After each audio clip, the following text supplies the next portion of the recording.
Тамара Барайгүл Қалмаханбетқызы. Мына Жамбыл ауданы Аса ауылы Жеңістің 30 жылдығы атындағы орта мектептің бұрынғы директорымын. Мына Серік бала біздің қолда оқыды.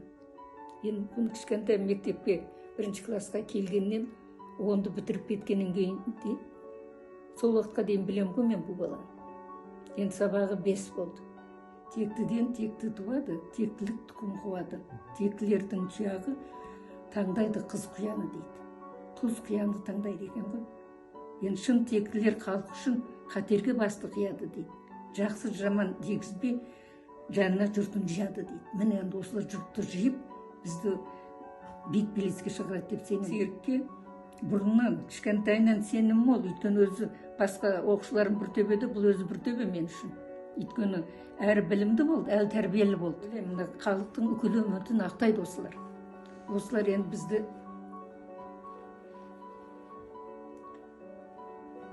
осындай балама, осындай шәкіртіме мен бүкілінен сұранам. Бәріңіз бір кісідей келіп дауыс беріңіздер сол күні. Енді сіздерге айтатын өтінішім және рахметім.